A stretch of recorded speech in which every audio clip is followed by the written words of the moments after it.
Pernah nggak sih baru dikasih uang jajan hari Senin, hari Rebonya udah hilang nggak bersisa? Halo semuanya, salam kenal. Nama saya Anggur Naira Agasya.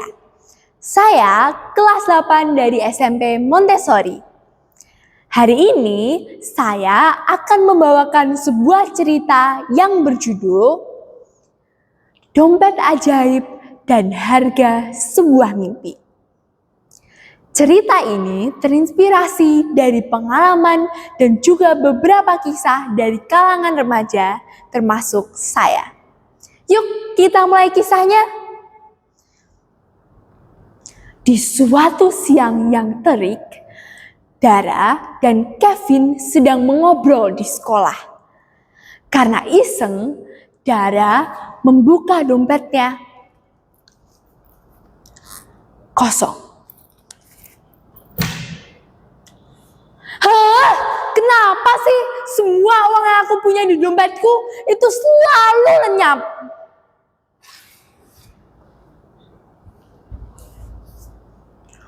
Karena kamu jajan mulu sih, Ra.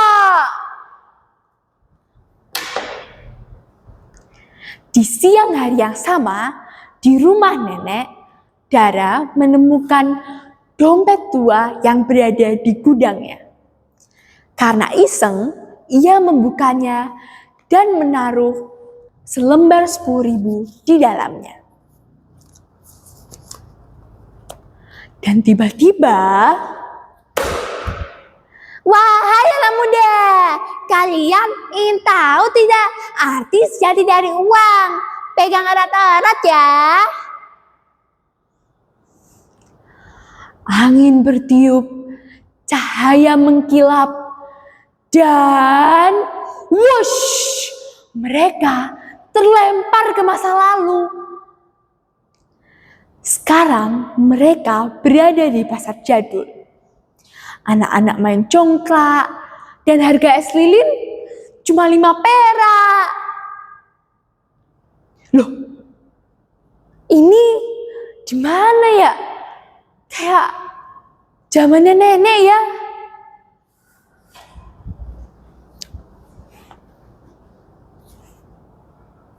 Kalau dilihat-lihat, kamu bener juga sih, Ra. Mereka lalu menemukan seorang perempuan muda yang sedang menjahit dan mengumpulkan uang untuk membelikan anaknya sepasang sepatu baru. Tuh lihat, yang kelihatannya kecil bisa jadi pengorbanan terbesar mereka loh. Mereka sekarang berada di suatu gang kecil. Di sana terdapat seorang anak kecil yang terus-menerus menangis. Rizal namanya.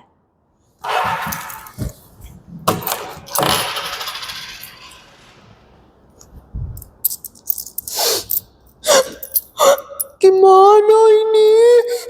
Gimana? Aku gak bisa beliin adikku obat dong.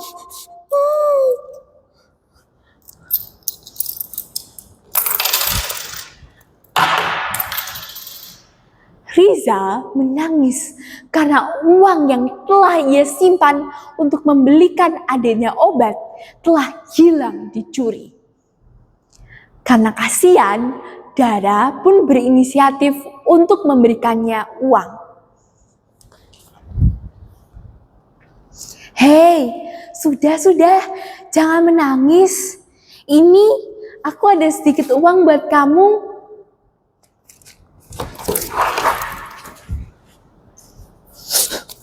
Tapi ini kan uangmu.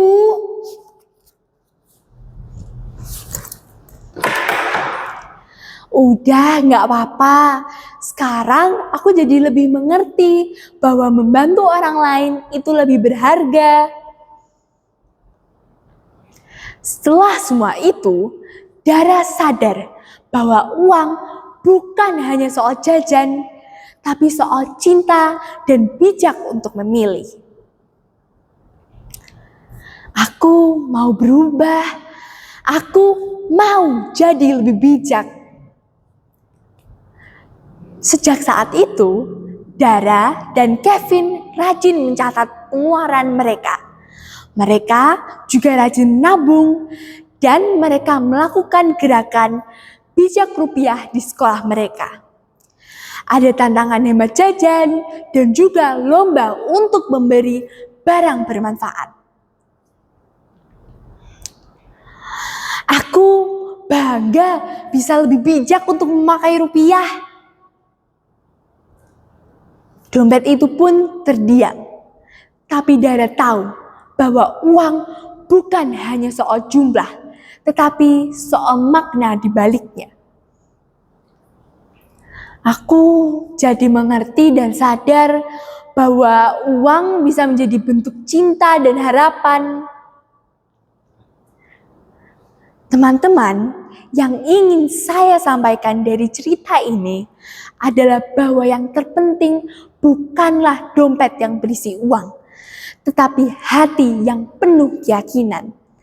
Karena setiap rupiah yang kita miliki dapat menjadi pertolongan dan bantuan bagi orang lain. Terima kasih sudah mendengarkan cerita saya. Yuk mulai hari ini kita cinta, bijak, dan paham rupiah. Terima kasih semuanya. Sampai jumpa.